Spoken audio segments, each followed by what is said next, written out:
Fred. Bonjour. Bonjour Fred. Fred, tu es arrivé il y a quelques jours ici aux environs de Tézac avec tout un troupeau de moutons, avec les pique-bœufs d'ailleurs qui sont à l'arrière. Comment est-ce que tu es arrivé ici? Alors on est arrivé donc depuis Moroux avec ce troupeau de 500 agnelles et qui parcourt le territoire là, à la recherche d'herbes disponibles pour passer l'automne, l'hiver et par la suite le printemps, elles iront plus loin. C'est un groupement d'éleveurs, enfin une association d'éleveurs qui nous confie les brebis. Là, ce sont des agnelles. Pour ne pas les avoir à charge sur les exploitations et pour profiter de l'herbe qui n'est pas consommée dans divers territoires, là, surtout du sud du Lot. Donc ils me les confient. Alors, où se trouve en fait le point de départ de ce pastoralisme, de cette transhumance? Alors ça a démarré, pour ce qui concerne transhumance en Quercy, sur l'Uzèche en 2003-2004 je crois. Oui. Voilà, avec une initiative d'une éleveuse seule qui a descendu ses brebis après un incendie pour entretenir. Et par la suite, ça s'est développé. Voilà.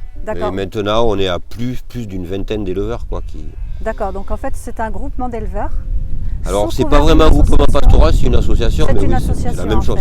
Et donc, un des buts de l'association, si je comprends bien ce que tu nous racontes, Fred, c'est de passer d'un endroit à l'autre pour pouvoir nettoyer, c'est ça? Voilà, notre mission première, c'est quand même d'entretenir des espaces, on va dire, soit embroussaillés ou vraiment des milieux naturels, ou redevenus naturels qu'ils n'étaient pas forcément avant.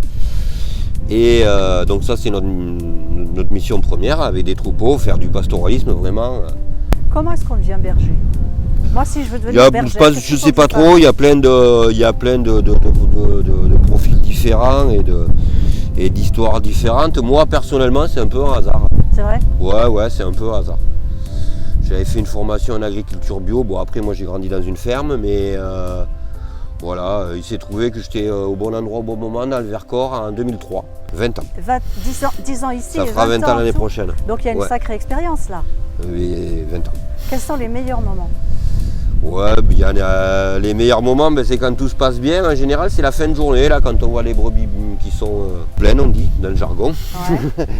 Et que tout se passe bien et qu'on laisse le troupeau et que voilà, le sentiment du travail accompli, quoi. Après, oui, la transhumance, la montagne, j'ai fait beaucoup de montagne, j'ai fait encore de la montagne. Oui, ça doit être totalement différent d'ici. Oui, c'est différent. Là, il y a deux façons de travailler. Là, on travaille à la clôture électrique. Oui. Donc je passe plus de temps sur mon quad qu'avec les bêtes. Et après, il y a de la période où on garde. Voilà, là, c'est juste les chiens, le berger et le troupeau. Est-ce qu'on sait combien il y a de bergers sur le territoire français? Alors, je crois qu'on est à peu près 800 salariés. D'accord. Voilà, dont une grosse partie sur l'arc alpin.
ça fonctionne? À partir d'un point de départ à un point d'arrivée? Alors c'est un peu notre spécificité, c'est que nous, effectivement, on n'a pas d'endroit précis. Hein. Les bêtes arrivent quelque part, à un point donné, et elles font un circuit, elles se déplacent. Sur les 3, 4, 5, 6, même là, elles font pratiquement 1 an de pâturage, elles. Donc voilà, il y a des circuits, et c'est vrai que c'est pas toujours très planifié. Donc il faut être souple.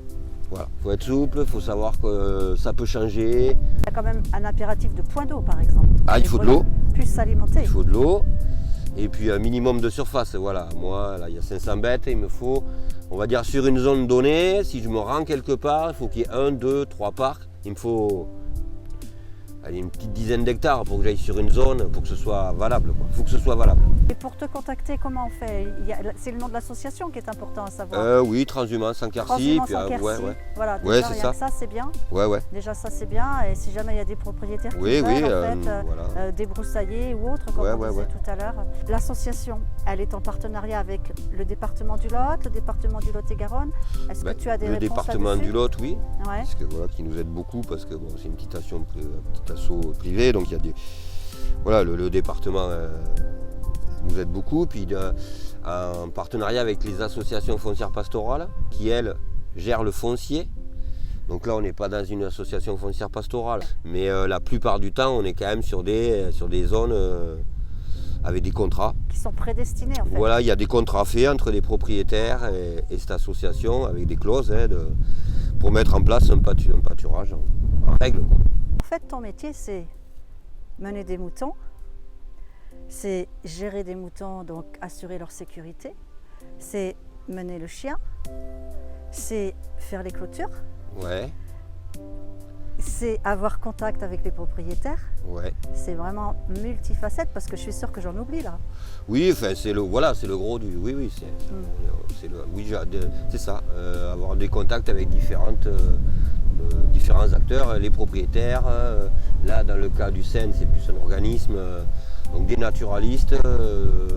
Voilà, pour voir comment on organise le pâturage. Bon. T'as 500 bêtes ici? Là, oui. D'accord, ça veut dire qu'il peut y avoir plusieurs troupeaux. Là, j'ai 750 agnelles, donc 500 ici. 500 ici et 260 ailleurs. À l'église de Cabanac, là-bas. D'accord, ok. Et donc, tu fais le lien entre les deux? Là, je fais le lien entre les deux. Des fois, j'ai 3 lots. Puis des fois, quand il y a d'autres bergers, il faut aussi que je passe voir, parce que voilà, on reste quand même sur un troupeau qui se nourrit dehors. Je veux dire, là, s'il faut des machines pour les nourrir, ça, le bilan carbone, c'est pas le même. Ok. Merci beaucoup. Voilà.